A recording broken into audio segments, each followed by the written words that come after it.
Hey guys, Pedro here to do an album review, and today I'm here to talk to you guys about the brand new album from Ghost, Prequelle.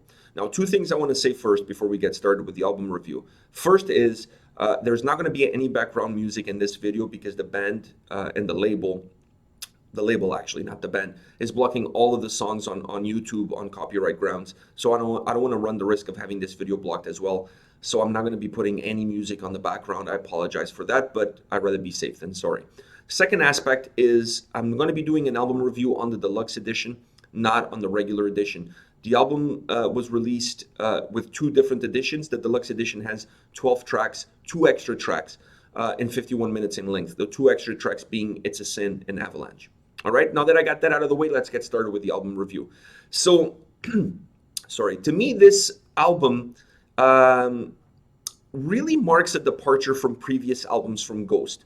So not lyrically, but musically. I really feel like the change in the guard, going from Papa Emeritus to Cardinal Copia, didn't mean just a change in who the front man was or is. It really, to me, meant also a change in their musical style, in the musical direction that they were going to go with this album. To me, those two things are interconnected.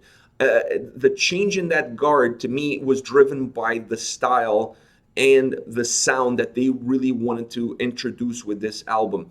I don't think it would make too much sense to have Papa Emeritus be the front man on an album that has this kind of sound, this kind of roots, this kind of influences. It makes a lot more sense to have a new face be the face that represents this album. It just, to me, those two components went together. Now, as far as the style of the album, this album is totally drenched in 80s musical influences.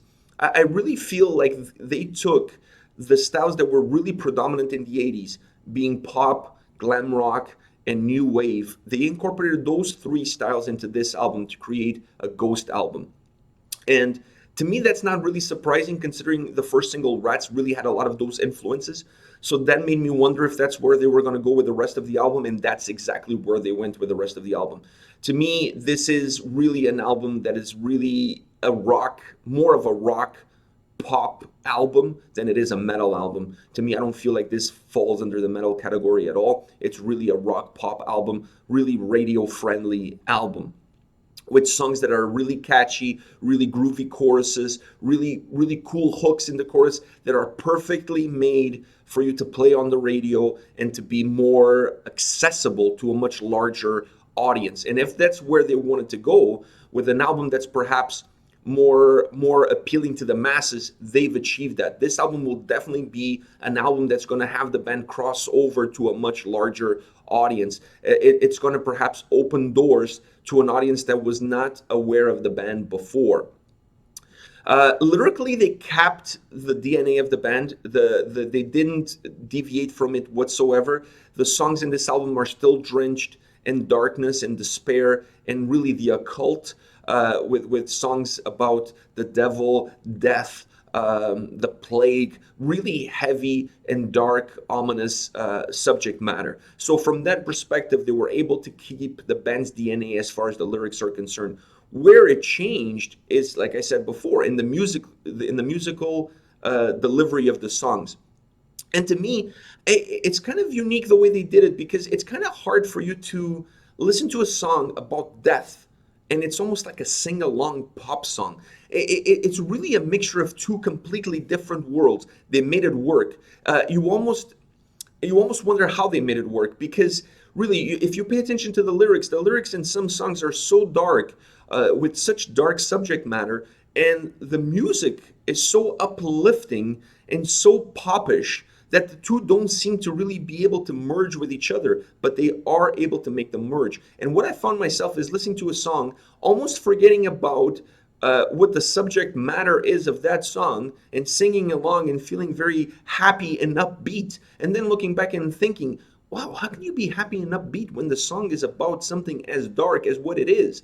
So they really are able to trick your mind to make you almost not be aware of what the lyric content is and how dark it is, by creating songs that are so uplifting, musically so uplifting and so easy to sing along with, very catchy chorus. So it's really a strange, weird, but a dynamic that was able to work for them. They really were able to make it work on this album.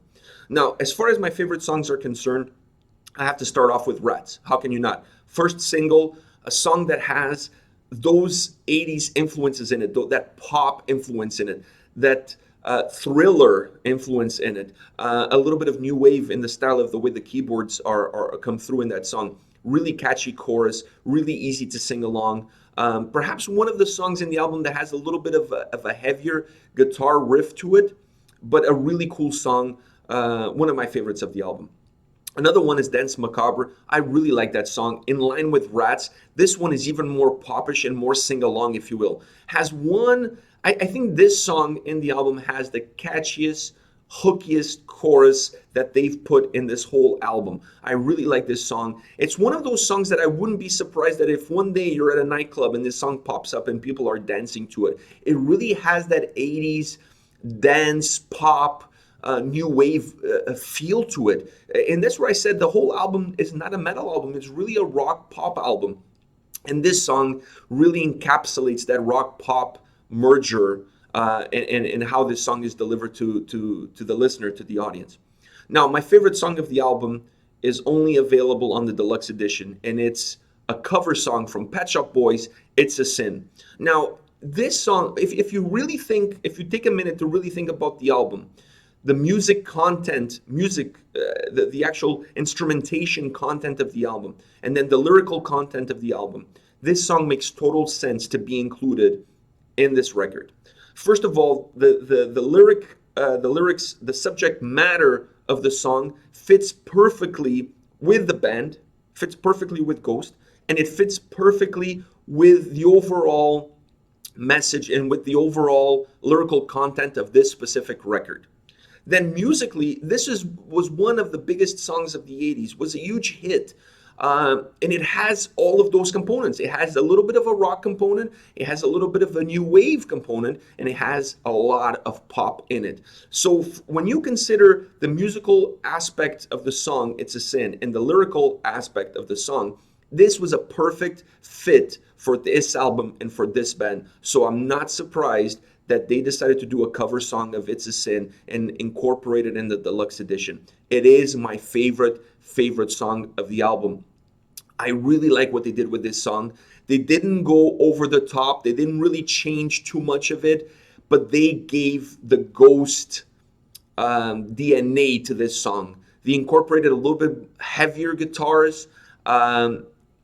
Tobias' voice is really full of despair in this song. It really fits the lyrics so well. It almost feels like a song that he wrote himself in the way he delivers it. I highly recommend you guys picking up the deluxe edition just based on this song alone. It's really worth it. I really love this cover song, my favorite song of the album.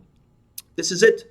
This is Ghost Prequelle, a really good album. To me, not as good as some of their previous records, but a really good album. I really enjoyed listening to the album, and specifically to the deluxe edition. I really feel that with the deluxe edition, you're really going to get more meat on that bone that you're not going to get with the regular edition. But now I want to hear from you guys. What do you guys have to say about this album? What are your favorite songs? What did you guys think of It's a Sin cover from Pet Shop Boys being included in the deluxe edition? I really want to hear from you guys. Let me know in the comment section below your thoughts, and I'll be replying back and talking to you guys about the new album from Ghost that is out today. See you guys.